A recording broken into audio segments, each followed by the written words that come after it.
بسم اللہ الرحمن الرحیم۔ حضرت ادریس علیہ السلام اور ملک الموت کا ایک دفعہ ملک الموت نے اللہ تبارک و تعالی سے حضرت ادریس علیہ السلام کو سلام کرنے اور ان سے ملاقات کرنے کی اجازت مانگی۔ جب ملک الموت حضرت ادریس علیہ السلام کے پاس آئے اور کہا میں چاہتا ہوں کہ آپ کے ساتھ رہوں، تو حضرت ادریس علیہ السلام نے منظور فرمایا اور وہ ایک دوسرے کو رفیق ہو گئے اور وہ مدتوں تک ساتھ رہے۔ آپ علیہ السلام دین کو روزہ رکھتے، جبکہ رات کے وقت حضرت ادریس علیہ السلام کے پاس من و سلوہ پہنچ جاتا جس سے وہ افطار فرماتے۔ وہ ملک الموت کو بھی کھانے میں شریک ہونے کی دعوت دیتے، مگر وہ کہتے تھے کہ مجھ کو ضرورت نہیں ہے اور نماز میں مشغول رہتے۔ حضرت ادریس علیہ السلام نے تک کر سو جاتے تھے، لیکن ملک الموت کو نہ سستی لاحق ہوتی نہ وہ سوتے تھے۔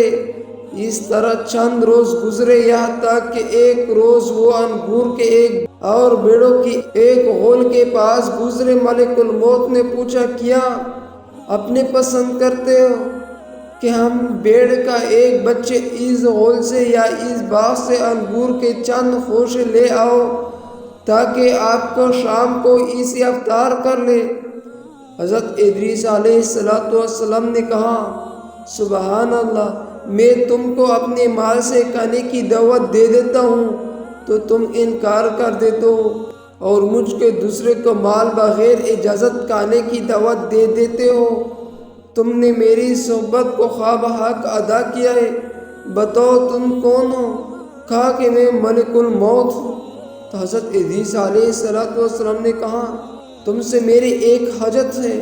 انہوں نے پوچھا، کیا؟ کہا چاہتے ہو کہ مجھے کو آسمان پر لے چلو؟ تم ملک الموت نے خدا سے اجازت لے کر ان کو اپنے پروں پر بٹھایا اور آسمان پر لے گئے۔ پھر حضرت ادریس علیہ السلام نے فرمایا کہ میری ایک دوسری حاجت بھی ہے۔ پوچھا، وہ کیا؟ فرمایا، میں نے سنا ہے کہ موت بہت سخت ہے۔ میں چاہتا ہوں کہ اس کا کچھ مذہبی چکاؤں تاکہ سمجھو کہ ویسا ہی ہے جیسے کہ میں نے سنا ہے۔ ملک الموت نے خدا سے اجازت لی۔ اجازت ملنے پر تھوڑی دیر کے لیے ان کی سانس پکڑ لی، پھر ہاتھ ہٹا لیا۔ پوچھا کہ موت کو کیسے پایا؟ فرمایا، بہت زیادہ شدید ہے، اس سے جیسا کہ میں نے سنا تھا۔ پھر فرمایا کہ ایک اور حاجت بھی ہے، مجھے جہنم کی آگ دکھا دو۔ ملک الموت نے خادم جہنم کو حکم دیا کہ جہنم کے دروازے کو کھول دے۔ جب حضرت ادریس علیہ السلام نے دیکھا تو ہوش کھا کر گر پڑے۔ جب ہوش میں آئے تو فرمایا، ایک اور حاجت بھی ہے، یعنی بہشت دیکھنا چاہتا ہوں۔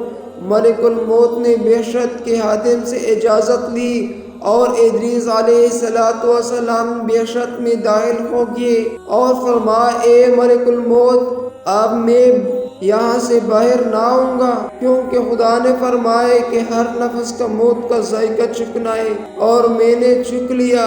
فرمایا گیا کہ تم میں سے کوئی ایسا نہیں ہے جو جہنم کے پاس ورد نہ ہو، اور میں ورد ہو چکا۔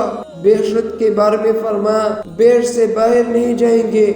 اور اسی طرح حضرت ادریس علیہ السلام جنت میں رہ گئے اور ابھی تک جنت میں ہی موجود ہیں۔